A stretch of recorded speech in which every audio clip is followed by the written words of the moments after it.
Hi friends, అందరికి welcome back my channel అండి. మరి చూడొచ్చు, మరి ఈ రోజు మనము నేషనల్ హైవే 65 దగ్గర అయితే ఉన్నామండి. మరి నేషనల్ హైవే 65 అంటే మనకు బొంబాయి టు ఇది వైజాగ్ దాకా కలకత్తా దాకా వెళ్ళిపోతుందండి ఈ రోడ్డు. మరి ఇక్కడ మనము ఈ నేషనల్ హైవే అంటే మనకు 83 లైన్స్ అటు 3 లైన్స్ ఉంటాయండి. మరి మనం ఇలాంటప్పుడు ఏం చేయాలంటే 2 వీలర్ బైక్ తోలేటప్పుడు మనము తప్పనిసరిగా మనము సర్వీస్ రోడే వాడుకోవాలండి. ఎందుకంటే మనకి ఇక్కడ సర్వీస్ రోడ్ అవైలబుల్ ఉంది కాబట్టి. ఒకవేళ మనకు సర్వీస్ రోడ్ లేకుంటే మనము హైవే రోడ్ లో వచ్చాక మనం చూడొచ్చండి, హైవే రోడ్ లో మనకు 3 లైన్స్ ఉన్నాయి, ప్లస్ ఒకటి ఎమర్జెన్సీ ట్రాకింగ్ కూడా ఉంది. మనకి ఏదైనా సపోజ్ వెహికల్ బ్రేక్ డౌన్ అయితే ఆగనికి.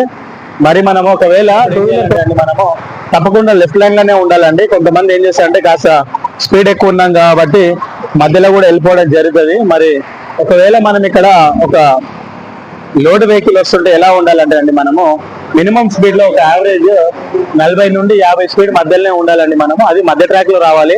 మరి చూడొచ్చు, మధ్య ట్రాక్ లో మనం రాకపోతే ఏమవుతుంది అంటే ఒకవేళ రైట్ సైడ్ ఉంటే స్పీడ్కి వెళ్ళే వాహనాలు వెహికల్స్ అన్ని స్టక్ అయిపోతుంటాయండి. మనము ఎందుకంటే ఎప్పుడైనా మనము హెవీ వెహికల్ తోలేటప్పుడు మధ్య లైన్ లో లేదా లెఫ్ట్ సైడ్ లోనే ఉండాలండి.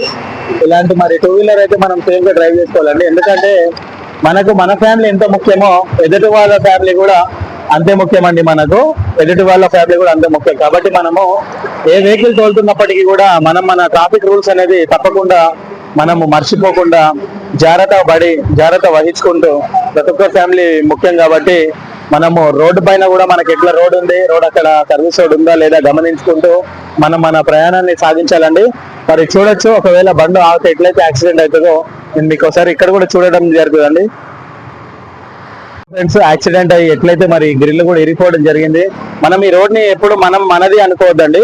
ఇది మనందరిది రోడ్ అండి. మనము ఎంతసేపు దాన్ని వాడుకోవాలి అంతసేపు వాడుకొని మనం పక్కకి వెళ్ళిపోవాలి. లేదా మనము ఇది మనదే రోడ్డు మాదే రోడ్ అని ఇక్కడే మనం వెయిట్ చేసుకుంటుంటే ఎంకేదన్నా స్పీడ్ వచ్చి భారీ వాహనం ఏదైనా యాక్సిడెంట్ అయితే మాత్రము ఇలా నష్టపరిహారాలు ప్రతి ఒక్కరికి అవుతాయండి. చూడొచ్చు ఫ్రెండ్స్, మరి మనము ఇలా యాక్సిడెంట్ జరగొద్దంటే మనము ప్రతి ఒక్కరము తప్పనిసరిగా మన ట్రాఫిక్ రూల్స్ ఫాలో అవుతూ మరి హైవేలో కూడా మనం ఎట్లా వెళ్ళాలో అని జాగ్రత్త ప్రతి ఒక్కరు నా సబ్స్క్రైబర్స్ మరియు వీడియో చూసే వ్యూవర్స్ కూడా ప్రతి ఒక్కరు జాగ్రత్త పడతారని తమ ఫ్యామిలీని సేఫ్ గా ఉంచుకుంటారని నేను కోరుకుంటూ ఉంటాను. ఫ్రెండ్స్, ప్లీజ్ మా ఛానల్ ని లైక్ చేయండి, షేర్ చేయండి, సబ్స్క్రైబ్ చేయండి. ఫ్రెండ్స్, ఇలాంటి చాలా ఇన్ఫర్మేటివ్ వీడియోస్ వస్తూ ఉంటాయండి. ఇందులో యాక్సిడెంటల్ కానివ్వండి లేదా వెహికల్ సేఫ్టీ ఎలాంటి అయితే మనం రోడ్ల పైన జాగ్రత్త చర్యలు తీసుకోవాలనో ఇలాంటి చాలా వీడియోస్ వస్తుంటాయి ముందు.